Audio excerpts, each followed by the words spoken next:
자, 여러분 안녕하십니까? 이제 또 오랜만에 뵙게 됐네요. 코로나가 이제 거의 진전 국면이 되었고, 원래는 지금 대면 강의가 되어야 되겠지만, 한 주 더 비대면 강의로 진행을 하도록 하겠습니다. 다음 주에는 대면 강의를 할 수 있을 것이라고 생각이 됩니다. 지난주에 여러분들하고 한번 뵀었죠. 한번 전체적으로 시험 때문에 한번 뵀었고, 그리고 시험 채점도 조금 끝났어요. 그래서 지금은 간단하게, 지난번 시험에 대한 부분들을 조금 말씀을 좀 드리려고 해요. 어, 제가 강의를 하고 시험을 보면서, 이런 부분 참 아쉽다라고 생각되는 내용이 뭐냐면, 이 부분들은 여러분들께서 다 아는 내용일 수도 있고, 그리고 이렇게 얘기를 하면 다 조금씩 이해가 되는 내용이지만, 이 비대면 강의, 그리고 온라인 강의의 한계성이 있었습니다. 그래서, 참, 이런 부분들이 자주 반복되면서 충분히 이해됐으리라고 생각했는데, 조금 부족한 면이 있었어요. 그래서, 뭐, 간단하게만 말씀을 드릴게요. 우리나라 사회보장 시험 문제가 우리나라 사회보장기본법에 따른 사회보장의 구성 세 가지가 되어 있죠. 뭐 대개 이 부분 문제는 또 잘 맞추셨어요. 사회보험, 공공부조, 사회서비스 이 기본적인 세 가지 내용과 그 세 가지 내용에 대해서 조금 이제 설명이 덧붙여지면 한 문제당 5점씩 해서 30점 만점에 5점 이 들어갔습니다. 그리고 의료보장제도의 NHI와 NHS에 대한 부분들, NHI는 무엇이고 NHS는 무엇이다 이렇게 있는 부분들, 이 부분들도 각각에 나눠서 설명을 해주시면 돼요. 그리고 뭐 길게 많이 설명해 주실 것도 없이 딱딱딱 핵심적인 것만 해주셔도 맞다고 인정을 했습니다. 음, 본의 아니게 세 번째 문제가 만점 방지용 문제가 되어버렸습니다. 왜냐하면 지금 저는 만점을 기대는 하고 있었지만, 이 부분에서, 어, 1차, 2차에 걸친 의료보험 통합 과정과 갈등을 설명하시오라고 말씀을 드렸는데, 1차 통합, 그러니까 우리 1970년, 60년대 후반, 70년대부터 우리가 지금은 지역 의료보험, 직장 의료보험이 되어 있고, 1988년, 1989년도 도시 지역 보험이 이제 마지막으로 되면서 통합을 하는 과정이 있었죠. 그래서 문제 보면 1989년 이후라고 이렇게 단서를 되었고 2000년 이후 이렇게 말씀을 드렸는데 1998년에 공무원 크게 세 가지가 나눠진다고 말씀드렸었죠. 공무원 사립 의료보험, 그리고 지역 의료보험, 그리고 직장 의료보험, 요 세 가지의 큰 조직으로 나눠져 있었는데, 제일 먼저 합병 통합이 된 게, 공무원 사립, 교직원, 의료보험과 지역, 그렇죠? 그리고 그게 언제입니까? 제1차 통합. 1998년. 그리고 2000년대에 2차가 되죠. 이제 직장도 포함이 되면서, 물론 이제 독립재산제의 한정이 있지만, 자, 이 부분들은 다 이렇게 맞추신 분들도 있으신데, 통합 과정과 갈등을 설명하시오라고 얘기를 했을 때, 이거는 설명이 있는 내용이었어요. 이 설명에 보면, 왜, 왜 직장 가입자들이, 이 의료보험 통합에 통합되기를 싫어했나. 그리고 왜 교직원 사립 교직원 또는 공무원 사립 교직원도 왜 지역 가입자하고 통합되기 싫어했을까라는 그런 갈등의 내용을 말씀을 드렸었는데, 이 부분들은 조금 아쉬운 부분들이 조금 있어요. 그리고 네 번째는 일단은 보험 가입자가 진료를 받고 보험료 납부하기까지 과정. 자, 여기 네 가지 기관이 모두 포함된다고 했죠. 어, 편하게 말씀드리면 우리가 진료를 받아요. 어디서? 요양기관에서. 그럼 요양기관은 어떻게 합니까? 청구를 하죠. 어디다 청구를 하죠? 심평원에 청구를 하죠. 그럼 심평원은 어디다가 돈을 주라고 얘기를 합니까? 공단은 요양기관에 어, 줍니다. 자, 요양기관은 제일 처음 들어왔으니까. 그러면 보건복지부는 하는 역할이 뭐냐? 이 부분들을 관리하고 정책을 시행하는 부분들이 보건복지부가 포함되어 있는 이 일련의 과정들입니다. 그래서 정답은 의료기관 그리고 심평원 건강보험공단 보건복지부의 일련 과정들을 설명을 해주시면 됐어요. 그리고 건강보험공단하고 심평원의 기능적 차이, 뭐 간단하게 건강보험공단은 가입자들의 관리, 피부양자 관리, 그리고 보험급여 지급, 그리고 심평원은 요양급여의 심사나 평가나 뭐 여러 가지 상황들을 이제 얘기를 해주시면 되고, 그다음에 포괄수가제도 같은 경우는 4개 진료과와 7개 질병군을 써라라고 했는데 포괄수가제를 3가지를 해야 되죠. 포괄수가제를 설명을 하고 4개 진료과를 써야 되고 7개 진료군을 얘기를 해야 됩니다. 그죠? 그래서 뭐 치료 과정이 비슷한 입원 환자를 묶어서 그 일련의 치료 행위를 전체 하나의 가격에 매기는 것을 포괄수가 제도라고 하고 4개과는 안과, 외과, 그리고 이비인후과, 산부인과 이렇게 지금 되어 있고 7개 진료군은 수동체 수술, 편도, 맹장, 뭐 항문 수술, 탈장, 제왕절개, 자궁 수술 이런 식으로 이렇게 물론 수동체 수술 이렇게 쭉 잘 쓰셨어요. 되게 이제 열심히 잘 하셨고 그런데 다음에도 기말고사에는 조금 더 여러분들께서 이제 수업하는 내용들을 충실히 하게 되면 점수를 좀 많이 받을 수 있도록 하고요. 대면 강의가 되면 이제 리포트 주제를 한번 정해서 말씀을 드려볼 겁니다. 자, 여기까지 하고요. 이번에는 보험급여의 종류에는 어떤 것이 있고 어떻게 적용이 된다라고 말씀드렸는데 간단하게 이번에만 그 말씀을 한번 드려볼게요. 자, 이번 학습 목표는 보험급여와 비급여 차이를 좀 아시면 좋겠고요. 그리고 본인 부담 상한액이라는 게 있습니다. 그게 뭔지 말씀해 주셨으면 좋겠고 말할 수 있었으면 좋겠고 비급여에 대해서 설명을 할 수가 있었으면 좋겠습니다. 이 부분들은 실제적으로 우리 같이 계시는 분들하고 얘기를 했는데도 제일 처음에 전공을 했음에도 불구하고 보험급여가 뭔지 비급여가 뭔지 구분을 하시는 부분도 좀 어려워하는 부분들이 좀 있었어요. 그래서 이 부분들은 좀 명확히 좀 했으면 좋겠다. 그리고 이번에는 크게 나누면 그렇습니다. 우리 보험급여에 보면 보험급여가 있고 비급여가 있고 자, 급여와 비급여의 차이점이 뭐다라는 그 말씀을 비교를 하시면 되고 또 하나는 보험급여에는 현물급여하고 현금급여가 있죠. 그죠? 현물급여 우리 제일 처음에 배웠을 내용들입니다. 현물과 현금이 있다라고 이렇게 얘기를 했었을 텐데요. 현물급여에는 우리 요양급여가 있고 그리고 건강검진에는 여러 가지가 있습니다. 그죠? 뭐 우리 직장 건강검진도 있고 지역 건강검진도 있고 그리고 영유아 검진도 있고 뭐 생애 전환기 검진도 있고 자 검진은 예방 활동이죠. 그죠? 자 예방 활동을 함으로써 결국에는 국민 건강 증진을 위한 노력입니다. 건강보험공단의 가장 큰 중요한 일 중에 하나이죠. 그 궁극적인 것은 암이라든지 비용이 많이 나가는 비용이 많이 지출할 수 있는 그런 병명이 진행되는 것보다는 애초에 그런 부분들을 지연시키거나 예방하는 것이 좋을 것이다. 암도 초기에 발견해서 수술하는 것도 비용도 적게 들 것이고 입원 비용도 적게 들 것이고 그리고 금연 활동을 통해서 폐암이나 이런 위험 요소들을 줄이는 것도 좋을 것이고 만성적인 그 질환들을 파악해서 관리를 하는 것이 이 건강보험공단 예방 활동의 가장 큰 목적이죠.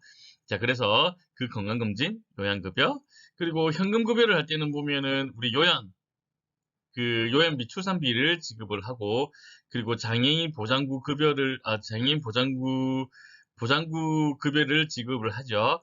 그리고, 본인 부담 상한액도 지급을 하고, 현금으로, 그리고 임신 및 출산, 진료비도 급여를 지급을 합니다. 그럼 비급여는 뭐다? 비급여는, 어, 100대 100 여러 가지 얘기들이 있어요. 그냥 크게 말씀드리면 급여와 비급여와 뭐 임의 비급여라고 있는데 이 부분들 차이를 조금 설명할 수가 있었으면 좋겠다. 자, 오늘은 조금씩 이제 크게 그 장에서는 크게 세 가지만 구분을 하셔도 충분히 어느 정도 알고 있다라는 소리를 들을 수 있으실 것 같습니다. 물 좀 마시고요. 자, 급여. 보험급여. 자, 보험급여. 보험급여란, 자, 우리가 뭡니까? 건강보험에 적용을 받는 가입자 및 피부양자의 질병, 부상에 대한 예방, 진단, 치료, 재활과 출산, 사망 및 건강 증진에 대하여 법령이 정하는 바에 의하여 공단이 각종 형태로 실시하는 의료 서비스이다. 어디가? 공단이 각종 형태로. 자, 그 형태는 어떤 게 있습니까? 자, 현물급여와 보험급여는 현금을 지급하는 현금급여와 그리고 의료 서비스 등을 혜택을 제공하는 현물급여로 나누어진다. 자, 보험급여는 현금급여와 현물급여로 나눠진다. 처음에 말씀드렸습니다. 보험급여는 현물과 현금으로 나눠진다. 그러면 현물은 뭐냐? 자, 현물은 자 여기 나와 있습니다. 그죠? 또 얼굴을 가렸습니다. 이거 없애려고 했는데 보자. 이게 제 그 포인트에는 없어지는데 실제적으로 없어지지는 않더라고요. 그래서 따로 PPT를 올리도록 하겠습니다. 자, 현물급여는 뭐다? 현물급여는 요양급여가 있고 그리고 건강검진이 있다. 아까 말씀드렸죠. 가입자 및 지급 대상은 가입자, 피부양자 그러니까 다 된다. 그리고 법정급여로 진행이 된다. 둘 다 법정급여로 진행이 된다.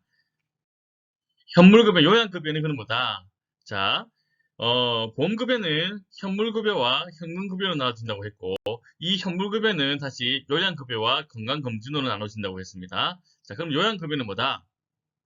가입자는 피부양자에게 뭐 질병 부상이 발생이 됐을 때 요양기관을 통하여 요양을 제공하는 것을 말한다.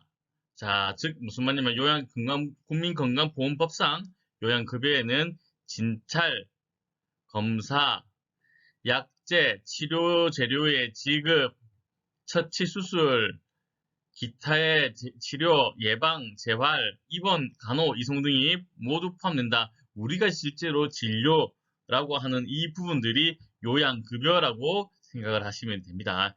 자, 그러면 건강검진. 우리 건강검진 방금 말씀드렸죠. 여러 가지 종류들이 있었죠. 영양검진도 있었고요. 그 다음에 생애전환기 그 검진도 있었고요. 직장검진도 있었고요. 그리고 지역 그 개인 건강검진도 있었습니다.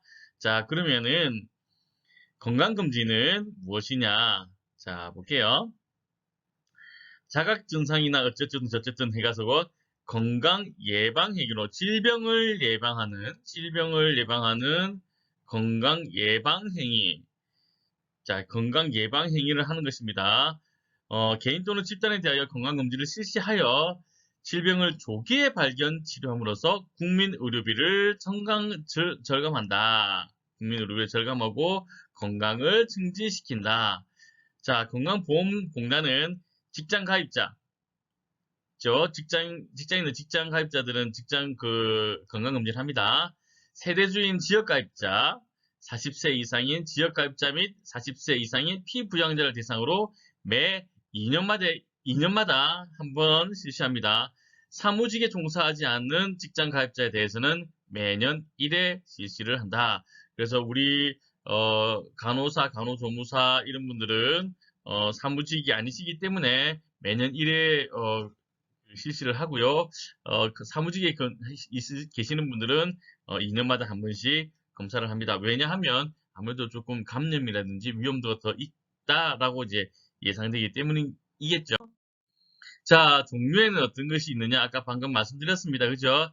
자, 지역가입자는 지역가입자, 세대주와 만 40세 이상의 세대원 중 짝수연도 출생자. 자, 만 40세 생애 전환기부터 이제 들어가게 되는 거죠. 그죠? 자, 직장 가입자는 어떻게 한다? 직장 가입자는 비사무직은 1년에 한 번, 그리고 사무직은 2년에 한 번. 자, 그렇게 하게 됩니다. 피부양자는 만 40세 이상, 건강보험에 만 40세 이상. 자, 의료급여 수급자도 합니다. 만 19세에서 64세 세대주 중 짝수연도 출생자, 만 40세에서 64세 짝수연도 출생자. 자, 전 국민이 다 그 건강검진을 받도록 그렇게 하고 있다. 자, 현물급여 다시 말씀드리지만 급여에는 보험급여와 비급여가 있습니다. 그죠? 자, 그래서 보험급여에는 현물급여와 현금급여가 있었다. 현금급여에는 의료급여와 건강검진이 있었다. 자, 그 현물급여에서는 암검진 종류가 있습니다. 위암, 대장암, 이런 건강검진이 있다. 뭔다? 암검진을 한다. 암검진을 한다. 참고적으로 위암, 그 다음에 대장암, 그 다음에 간암, 그리고 자궁경부암, 그리고 유방암, 이렇게 지금 합니다. 특히 유방암 같은 경우는 생애전환기 때 이렇게 합니다. 만 40세 이상 여성일 경우에 하고요. 자궁경부암은 만 20세 이상부터 그 건강검진 내용에 포함이 됩니다. 자, 이거는 뭐 때문이다? 앞서 말씀드린 것처럼 국민의 건강 증진과 예방 활동을 위해서 보험료라든지 그 여러 가지 비용을 절감하기 위해서 그렇게 한다. 자, 건강 검진 시기별 검진 항목을 이렇게 말씀을 또 드릴게요. 자, 이거는 영유아 검진. 아까 말씀드린 것처럼 영유아 검진도 있다고 말씀드렸죠. 자, 직장 검진도 있고 그럼 영유아들은 어떻게 하느냐? 자, 영유아들은 어린아이들은 66개월까지 검진을 합니다. 건강 검진을 하는데 자, 생후 4개월에 보면 문진, 진찰, 신체 계측, 건강 교육 이렇게 합니다. 자, 발달지가 있어요.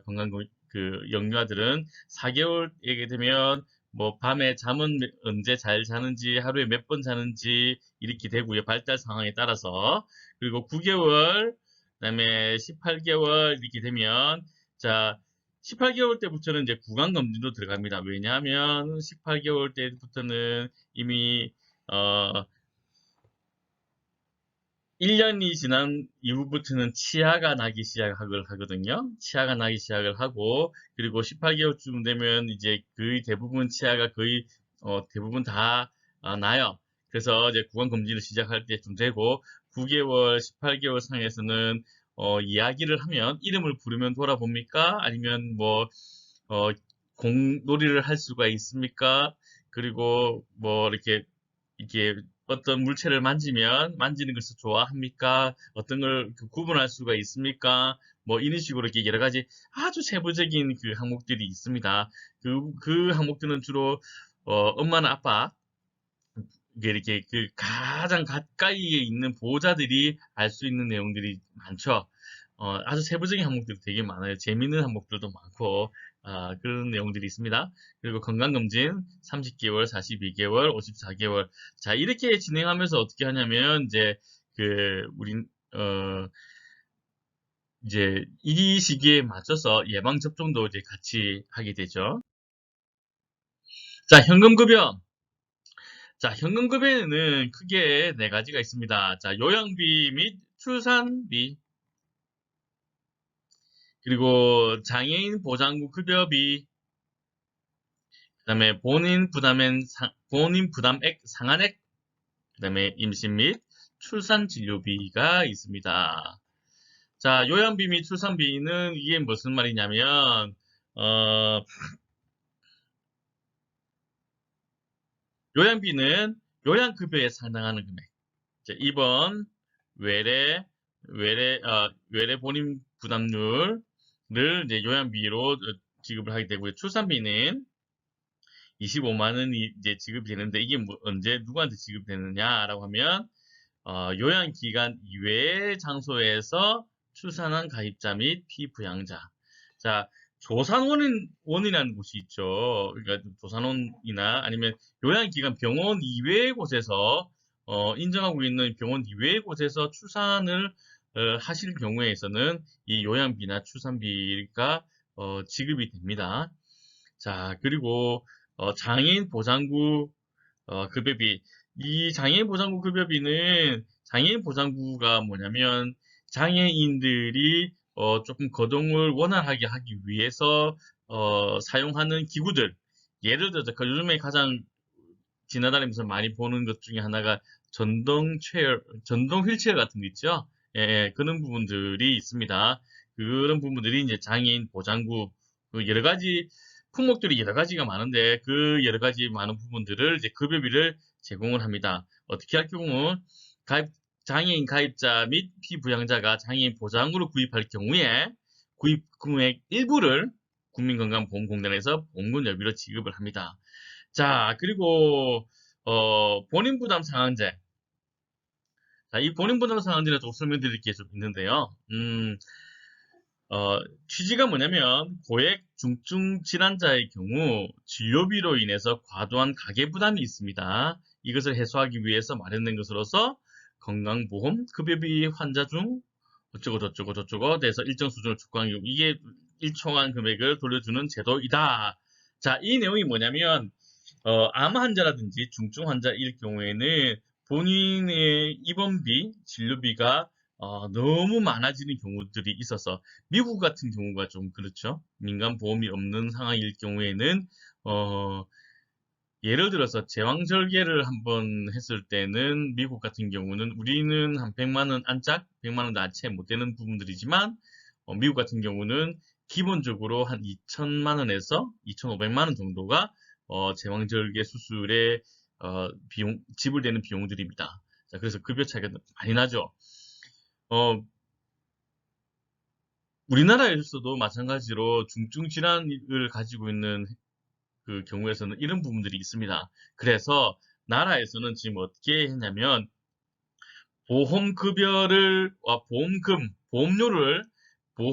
기준으로 해서 전 국민들을 10단계로 나눴어요. 10%씩 나눴어요. 그리고 이 10단계 나눈 부분들을 7개 구분으로 나눴습니다.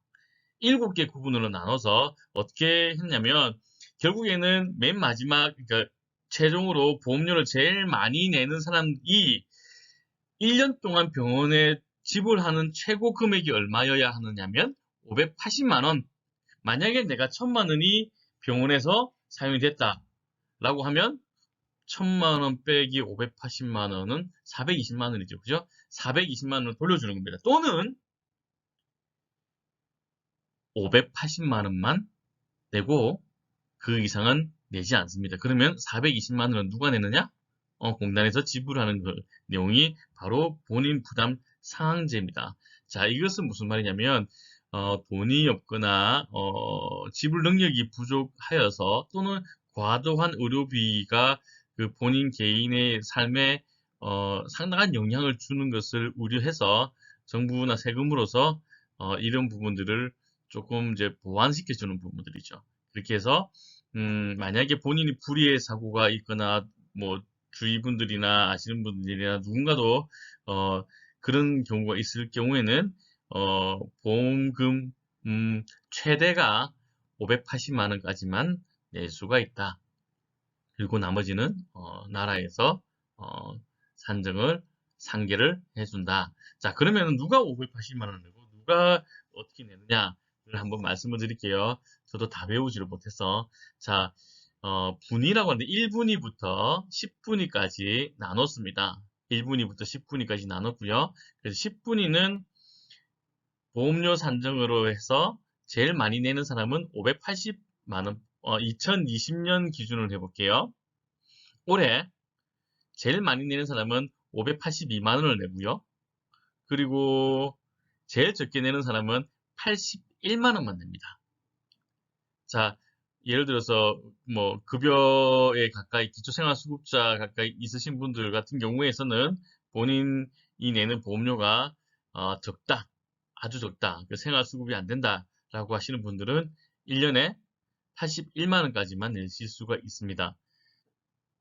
그리고 2, 3분위는 1년에 101만 원, 그리고 4, 5분위는 152만 원, 6, 7분위는 281만 원, 그리고 8분위는 351만 원, 9분위는 431만 원, 그리고 10분위는 582만 원까지 본인이 부담을 하는 것이 본인 부담액 상환제입니다.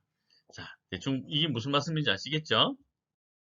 자, 그래서 본인 부담 상환제는 아까 말씀드린 것처럼 전 국민을 10단계로 나눴습니다. 10단계로 나눴는데 여기 그 10단계 중에서도 보면 이렇게 7단계로 나눴어요. 7단계로 나눴고 이렇게 이렇게 나눴다. 7단계로 나눴고 2009년 시행될 때는 1분위부터 4, 5분위까지가 200만 원, 300만 원, 400만 원 이렇게 됐는데 어떻게 보면 2013년, 2009년에 13년보다는 10분위가 더 많이 내죠, 그죠? 자, 이런 부분들은 1분위 저생활소득 그 소득자가 조금 덜 내고 고소득자가 조금 더 내는 이런 형태가 되었습니다. 자, 이렇게 되어 있고 요 부분들 그러면 이거는 이 가격의 변화는 이 금액의 변화는 어떻게 되느냐?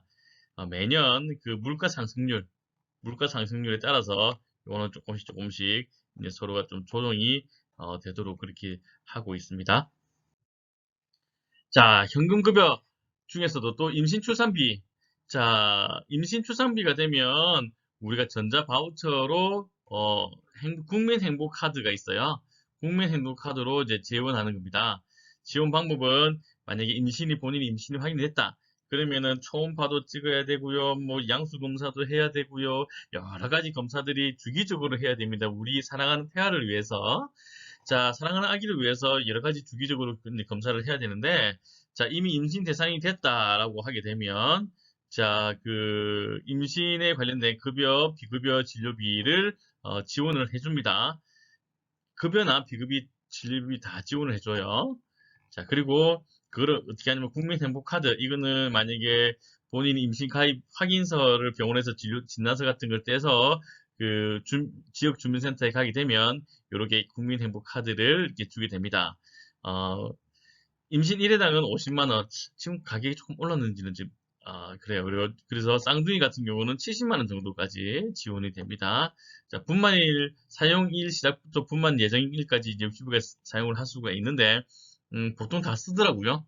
제 같은 경우도 이래 보면 그 전에 무슨 검사도 많고 막 많은데 보통 그거를 다 이렇게 지불을 하더라고요. 근데 참 이렇게 표현은 그렇지만은 참 쏠쏠하게 좀 유용하게 잘 썼던 그 그런 서비스 중에 하나였습니다. 자, 건강보험이 이제 급여가 제한이 되는 경우들이 있습니다. 이제 급여가 제한되는 경우는 뭐 이런 경우들이 있는데 기본적으로 뭐 예를 들어서 중대한 과실로 범죄 행위에 기인하거나 사고를 발생시켰을 때, 요양기간 지시 안 따랐을 때, 뭐 이런 건강보험 급여가 제한이 되는 경우가 있습니다. 자, 급여 제한 조회서를 이제 작성을 해서 그렇게 진행한다. 이거는 뭐 1년의 과정이고요. 그다음에 급여 정지가 됐을 경우는 어떤 경우가 급여가 정지되느냐. 자, 국외 여행자 또는 국외에서 업무에 종사하고 있을 때 보험급여가 정지가 됩니다. 자, 그리고 병력법에서 군대 갔을 경우, 그리고 교도소 갔을 경우, 자, 그러면은 이유가 뭐냐면은 해외 여행을 했을 때는 국내에 들어올 수가 없죠. 그래서 국내 요양 기간을 이용하지 않기 때문에 급여가 정지되고요. 그 다음에 군인 같은 경우는 국방부에서, 그리고 이렇게 교도소에 수감되어 있는 사람은 법무부에서 의료비가 지원이 됩니다. 요양병원 급여의 기준으로는 이제 요양급여 방법들이 이렇게 여러 가지들이 있는데 요양급여에 대한 부분들은 이제 현물급여에 대한 부분들이라고 볼 수 있죠. 자, 그 중에서도 비급여에 대해서 한번 말씀을 드릴게요. 자, 요양급여에 있어서 이제 비급여라는 게 뭐냐? 자, 비급여라는 것은 그 건강보험공단 심평원 보건복지부 당사의 위원회에서 그 매해 이제 이렇게 과학적인 그 의료 방법 뭐 이런 이제 위원회를 설정을 합니다. 그래서 쭉 해서 심사를 해요. 이 부분들은 급여로 돌리는 게 좋을 것 같다. 이 부분은 이제 비급여로 하는 게 좋을 것 같다. 뭐 이런 얘기들이 있습니다.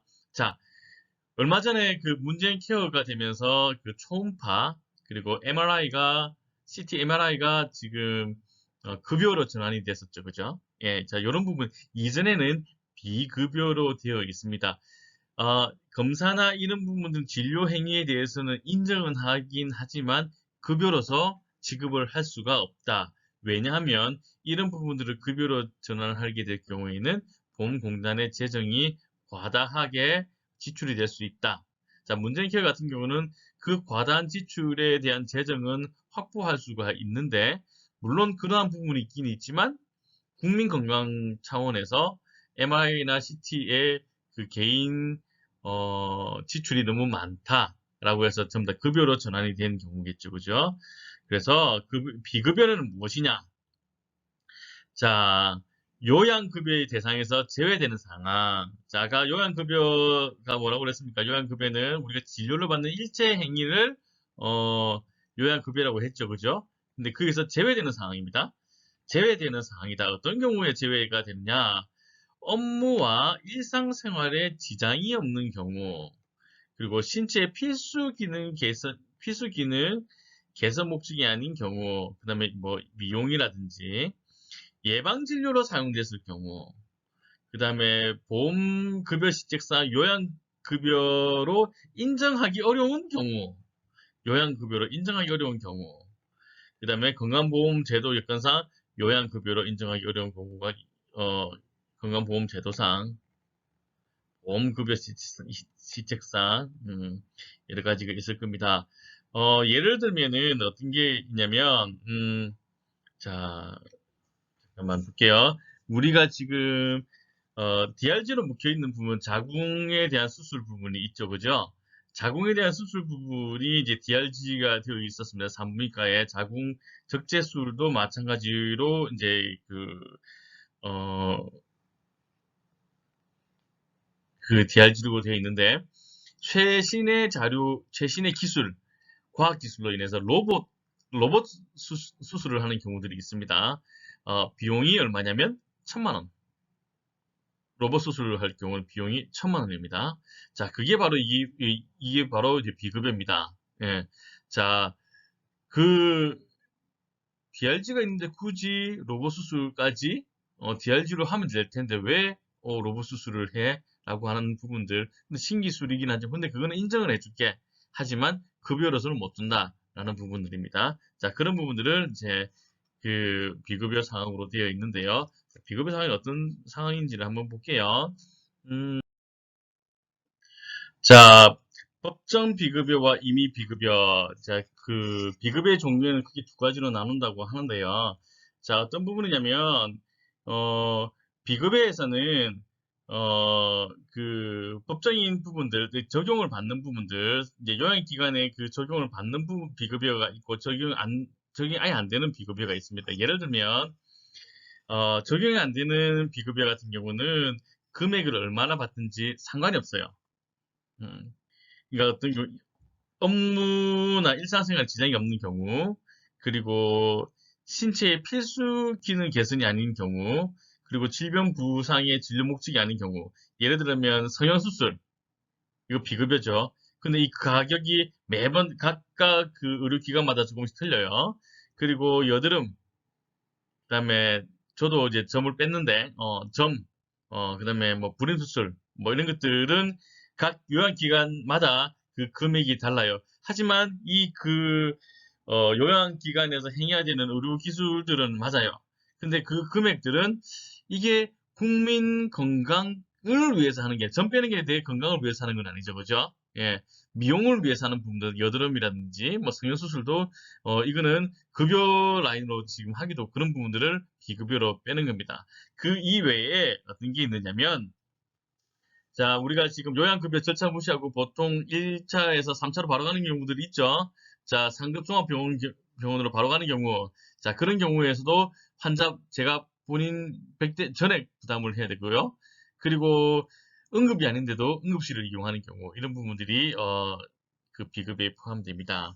자, 비급여에 대해서는 좀 얘기를 좀 해야 될 게 좀 많은데, 요거는 대면 강의할 때 한번 전체적으로 다시 한번 말씀을 드리는 시간을 가지도록 할게요. 자, 선택진료에 대한 부분들은 예전에는 있었습니다. 근데 지금 현재 이 선택진료에 대한 부분들은 2018년부터 폐지됐기 때문에 크게 신경을 쓰시지 않으셔도 됩니다. 조금 긴 내용이지만 빨리 진행한다고 했긴 했는데 요 부분들 역시도 나중에 대면 강의가 됐을 때 우리 같이 한번 알아보는 시간을 가지도록 하겠습니다. 여기서 마치도록 하겠습니다. 감사합니다.